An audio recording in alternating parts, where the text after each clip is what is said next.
Coming up, shocking new video of a deadly shooting in the middle of the day outside one Atlanta restaurant. And officials in one Metro Atlanta school district are re-examining how it teaches sex education, why some parents are not on board.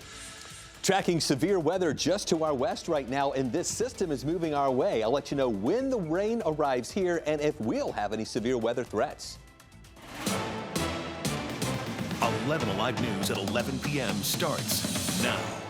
First at 11, we are getting a new look tonight at a deadly shooting in southeast Atlanta. The tragedy unfolding in the middle of the afternoon along a very busy stretch of road. The victim's family identifying him as 22-year-old Lenoris McFadden from Lithonia.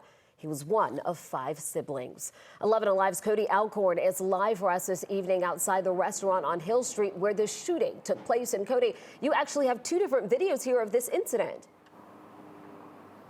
Jennifer, I'm about to show you 2 completely different vantage points of this shooting, which happened right here behind me at American Deli. It's just after 3:40 on Thursday afternoon. You're looking from the Texaco station across Hill Street in southeast Atlanta at American Deli. You see 2 cars from the opposite direction pull into the parking lot at the same time. The light-colored one pulls in front of the restaurant. The dark-colored sedan backs into a side parking lot. And check this out, 20 seconds later, an Atlanta police officer drives by the restaurant unaware of what's about to go down. Next, you see at least 4 people between both cars get out and walk into American Deli. 13 seconds later, you see a person run out past the townhomes next door. Then you see another run out towards the front of the building. And then a third person running behind him. Again, this is the moment believed to be when the first shots are fired and the 3 take off running. In a second surveillance video from a Shell station next door to American Deli, you see a man run from the deli towards the Shell station filled with customers who have no idea what's happening. As the guy turns, you see a gun in his hand, and those around him soon realize what's going down. You then see him run towards Hill Street, heading back in the direction towards the deli, where witnesses say shots were fired. Back over at the Texaco station across the street, surveillance video captures the victim being shot. Now, we stopped the video before the victim, whose family identified him as Lenoris McFadden, collapses. On scene, you can see the aftermath, a shattered door at the deli, and then multiple evidence markers in the parking lot next door at the Shell station, marking several shell casings. But check out what you don't see within the crime scene tape. Remember, there were 2 cars which pulled in at the same time. And by the time police got on scene and roped off the parking lot, only the dark sedan is still there, backed in its spot. I'll tell you what, when you watch those 2 different videos, there could have been a lot more lives lost here. There were dozens of people around this area filling up with gas who took cover when those shots rang out. As of this hour, Atlanta police have not released any information on the shooter or more about that vehicle that's missing in that crime scene. Of course, we'll keep you updated as we learn more from Atlanta police. And we have both of those surveillance videos online right now at 11alive.com. If you think you can help at all in this case, you're asked to please contact Atlanta Police.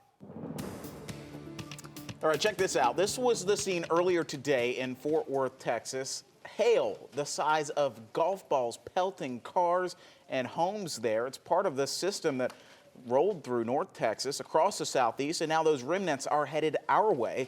Chief Meteorologist Chris Holcomb joining us now. So, Chris, will we have a chance to see any severe weather with these storms? We're going to see the rain from it, but right now, based on what we're seeing, we think the severe weather threat with this system is going to stay more down along the Gulf Coast region. Right now, we are rain-free, but we're seeing some of the clouds that are thickening up and building in a little bit. Here's the leading edge of some of that rain in parts of northwest Alabama, also into western parts of Tennessee, northern parts of Mississippi, and then back further into Texas, moving into Arkansas and northwestern Louisiana. That's that line of severe storms where there's a tornado watch. Within that, this line here, we've had numerous severe thunderstorm warnings and tornado warnings. There's one tornado warning there in effect just to the really near the Texas and Louisiana line. So the severe weather threat tonight stays out to our west, but the system is moving toward the east. But I want you to watch here, the yellow and green, that's the level 1 and 2 risk. Well, that shifts down toward the south. We're really thinking that the ingredients for severe weather weather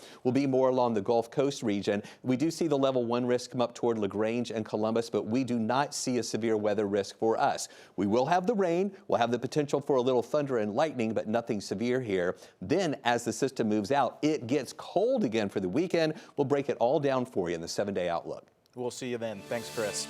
All new tonight, a controversial sex education proposal for Gwinnett County schools is now on hold. The school board decided tonight not to vote on the proposal yet. Our John Sherrick is there for us. The Gwinnett County School Board decided unanimously and without discussion to delay voting on the proposed controversial new sex education curriculum for grades K through 12 that would cost $15 million to implement. Parents wanting the board to decide one way or the other, the new curriculum would teach children not just about abstinence, but also about topics such as consent, gender identity, sexual orientation, sexual abuse, and about sexual assault awareness. Parents Catherine Geary and Laura Waters say the proposed curriculum would go into subject matter too mature for children. You know, it includes things like explicit demonstrations of condom use, encouraging labels such as asexual if a child is chosen not to become sexually active. These are conversations that need to be had in the home, that parents are having these conversations with their children, not a stranger, not a teacher. But parents in favor of the proposal say the current curriculum teaching abstinence portrays people who are sexually active as inherently bad, with language Teresa and Tony Bullard say that is problematic, such as people that do not save themselves from marriage were described as a chewed up piece of gum. Trust kids with the facts, they say. The most effective thing to prevent teenage pregnancy and abortion is comprehensive sexual education. So the debate will continue. The earliest the board could vote on the plan would be at the April meeting. In Gwinnett County, John Sherrick, 11 Alive News. Today marked 2 years since a gunman walked into 3 different spas in Cherokee and Fulton counties and opened fire, killing 8 people.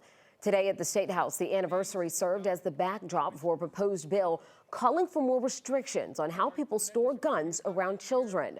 One of those who came to the Capitol today made it a point to also lay flowers at the site of one of the shootings. For her, the attacks hit hard as 6 of those killed were of Asian descent. I'm Korean American. These women were mostly Korean American here and also Chinese American among those who died. And so it really hit home. You know, that's why we remember. We're never going to forget. The man arrested in the case, Robert Aaron Long, admitted to being the shooter. He pleaded guilty in his Cherokee County case and was sentenced to life without parole. Long pleaded not guilty in Fulton County, and District Attorney Fani Willis has previously said she intends to seek the death penalty.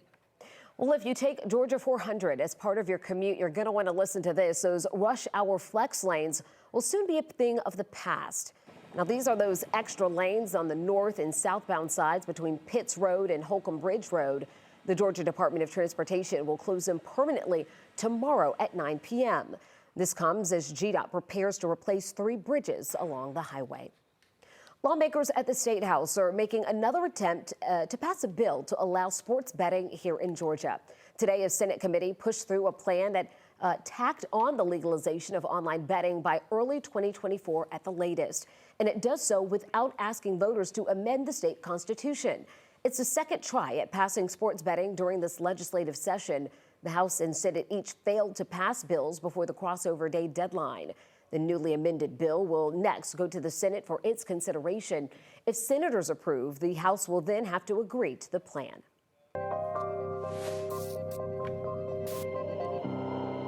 With just a few days left now to fight for state funding, families are battling for more money to care for people with developmental disabilities.